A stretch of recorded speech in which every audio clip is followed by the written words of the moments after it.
ये भूत आ गया रे, गलती से आ जाए एक आधा नालायक ढीठ होता ये भूत, समझदार तो दूर रह जाते हैं। वो भाई क्यों दे तड़वाई, वहां तो भगवान का दरबार है, पिटोगे। ये एक आधा मूर्ख आ जाए पिट आदत होएगा देख पट्टन की परमात्मा से,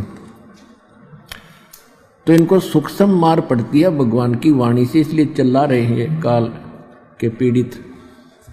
और जो समझदार होते हैं वो दूर हो जाते, ना भाई वहाँ नहीं जाना, बेइज्जत नाश हो जाए इज्जत का। और परमात्मा देखो ये प्रेत क्यों बने, ये कौन थे प्रेत पितर जो भी बने हैं, ये आप ही हम जैसे इंसान थे।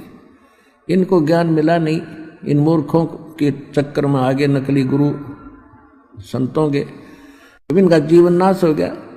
अब अच्छी जो आत्मा के व्यक्ति मरे हैं वो आज किसी को दुखी नहीं दे रहे, वो भूत प्रेत तो हैं ही, और जो ढीठ टाइप के मरते हैं वो जिंदा जी भी दुखी कराया करते, फिर भी उनका स्वभाव बकवास करने का ही है। तो यहाँ भगवान के दरबार में आकर उनको सीधे शब्दों में समझा दिया जाता है कि या तो क्योंकि वो भी आत्मा भगवान की है, कि या तो दूर रहना ना फिर थारी खैर नहीं है। तो एक आधा ढीठ आ जाता है, उसकी फिर यहाँ समारा जा भगवान अंदर से उनको कूटता है। तो ये चिल्ला रहे मूर्खी में, अब रो रहे हैं, अपना सारा जीवन बर्बाद कर दिया। तो पुण्यात्मा इनका भी छुटकारा होगा।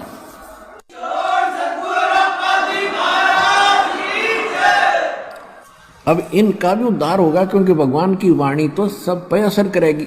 उसके बच्चे सारे हैं, जीव जंतु, चिट्टी, हाथी, पशु पक्षी, भूत प्रेत, पितर देवता, ब्रह्मा विष्णु महेश, ये सारे उसी कबीर भगवान के बच्चे हैं। और उनका उद्देश्य सभी का उद्धार करना है।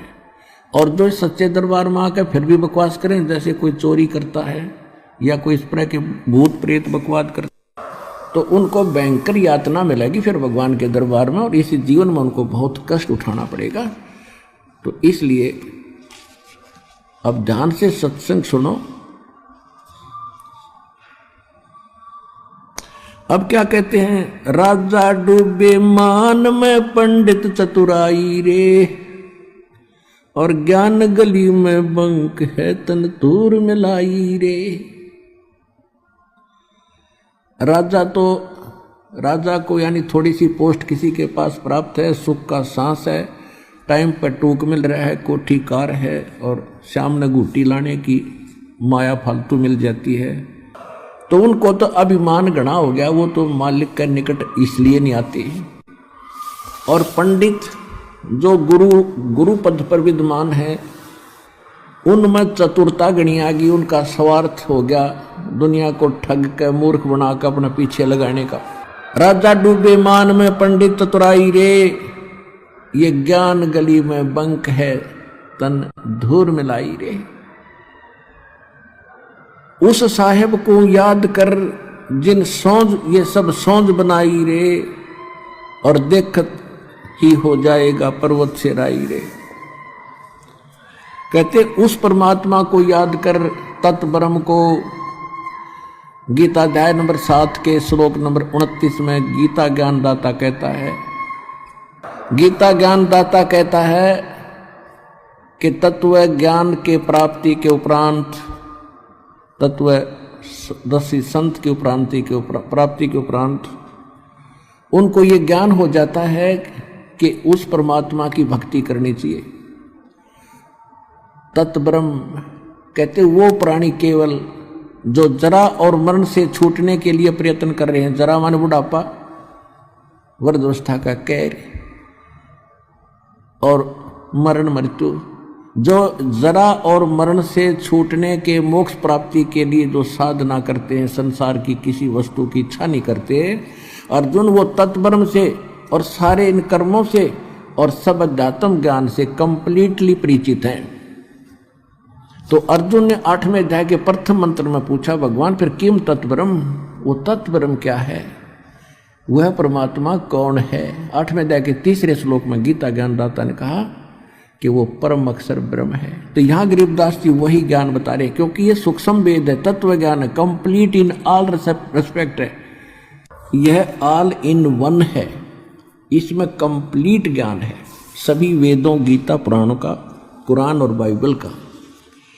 इसमें क्या कहते हैं परमात्मा, गरीबदास जी कह रहे हैं परमात्मा की वाणी को कैसे सुना रहे हैं।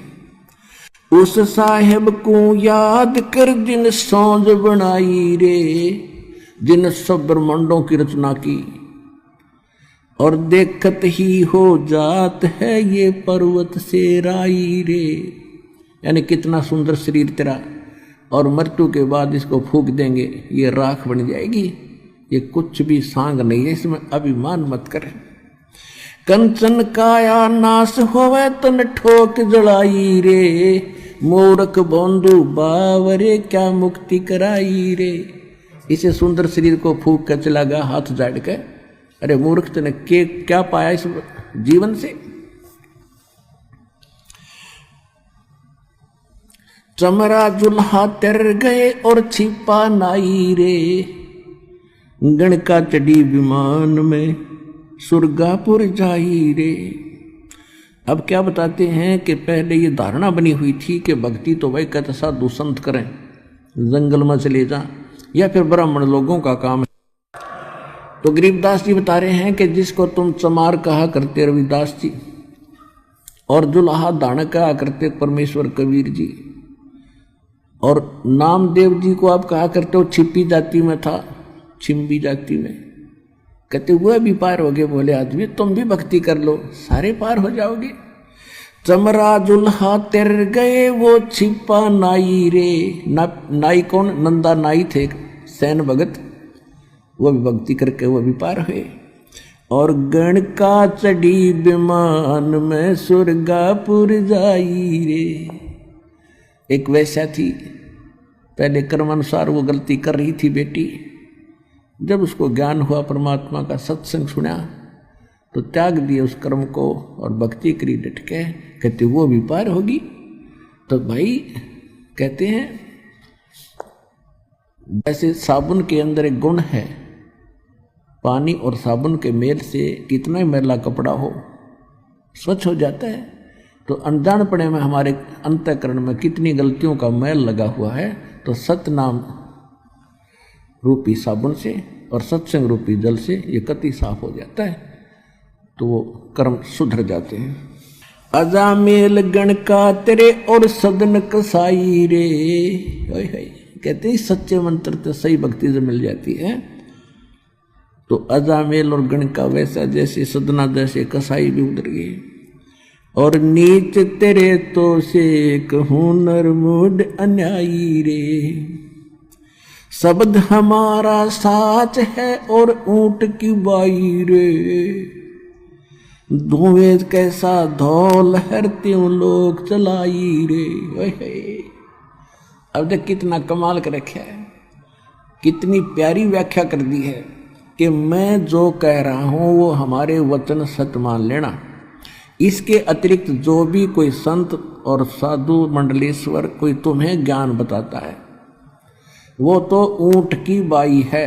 जैसे ऊंट पाद्या करे, फरड़ फरड़ करें जा, कहते उसका कोई यूज नहीं है। और एक वो बाहर निकाल कर ऊंट क्या करता है कि इतना गुब्बारा सा निकाल लिया ब्लेडर सा बाहर ना, और करो जाओ।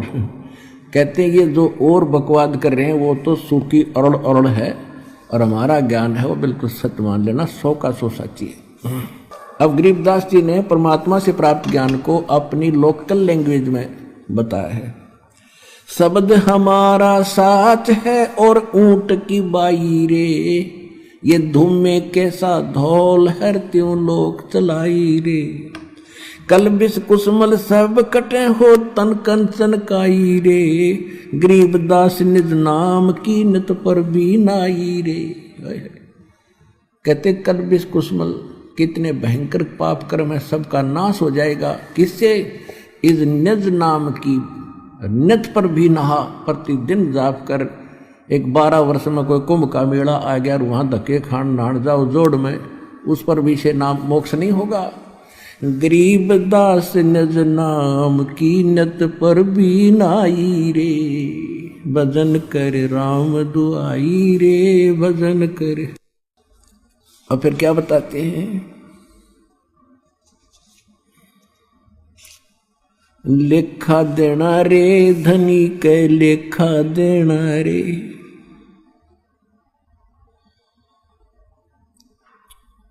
कहते हैं उस परमात्मा के दरबार में आपने एक पल पल का हिसाब देना पड़ेगा।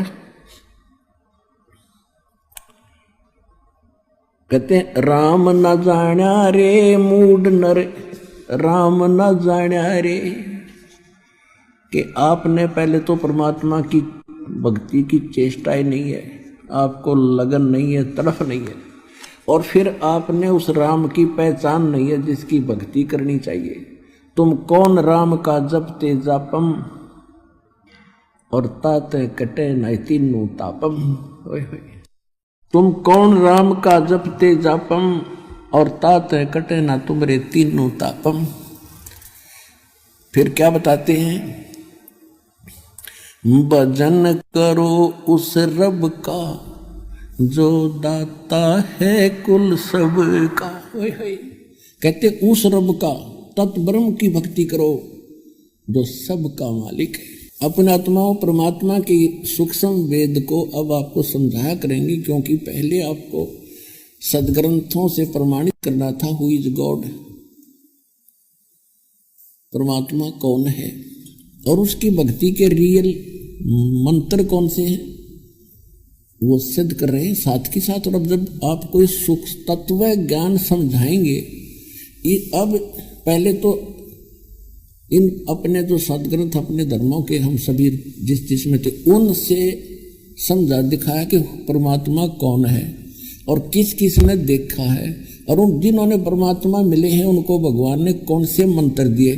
तो जो भगवान ने परमात्मा ने सतगुरु रूप में आकर जो ज्ञान दिया और जो साधना बताई वो तो फाइनल है। फिर कितनी अटपट करते रहो, और फिर वही मंत्र हमारे सदग्रंथों से मेल खाते हैं, लेकिन उसमें इनकम्प्लीट साधना है। जितनी है वो बिल्कुल सही है, जैसे वेद और गीता, ये तो ये समझ लो 10वीं मैट्रिक तक का सिलेबस है, तो वो रिजेक्टेड नहीं है 10वीं तक का सिलेबस, लेकिन आगे की पढ़ाई तो उससे और न्यारी होती है, लेकिन वो सहयोगी होती है 10वीं तक की पढ़ाई। तो गीता अध्याय नंबर 8 के श्लोक नंबर 13 में गीता ज्ञानदाता ब्रह्म कह रहा है, ओम इति एकाक्षरम ब्रह्म व्यवहारण माम समण यह प्रयाति तदंदेहन सयाति परमाम गतिम। मुझ ब्रह्म का केवल एक ओम अक्षर है, नथिंग एल्स। और अंतिम सांस तक, सांस यानी शरीर छूटने तक इसी का नाम जाप करता हुआ जो शरीर छोड़कर जाएगा तो मेरे वाली परम गति ओम से मिलने वाला जो मोक्ष है वो ब्रह्मलोक प्राप्ति होगी। 8वें अध्याय के 16वें श्लोक में यह प्रमाणित कर दिया है कि ब्रह्मलोक में गए हुए प्राणी भी फिर जन्म मृत्यु में, बिल्कुल ठीक है। तो ये मैट्रिक तक का सत्र है। इससे आगे की पढ़ाई 4थे अध्याय के 35वें श्लोक में गीता ज्ञानदाता कहता है कि अर्जुन, इन यज्ञों माने धार्मिक अनुष्ठानों की विस्तार पूर्वक जानकारी परमात्मा स्वयं अपने मुख कमल से आकर बोलता है, उसमें कंप्लीट होता है विस्तार, और वो तत्व ज्ञान है, और वो ऐसा ज्ञान है काम करते करते उसका सब साधना करनी होती है, उसमें कोई और व्यवस्था नहीं है। और वो तत्व ज्ञान कहलाता जो भगवान खुद अपने मुख से बोलता है, तो वो ज्ञान है तत्व ज्ञान। गीता अध्याय नंबर 4 के श्लोक नंबर 34 में कहा कि उस तत्व ज्ञान को तो तत्वदर्शी संतों के पास जाकर समझ, उनको दंडवत प्रणाम करने से, सरलता पूर्वक कपट छोड़कर प्रसन्न करने से वह तत्वदर्शी संत जो उस परमात्मा तत्व का ज्ञान कराएंगे।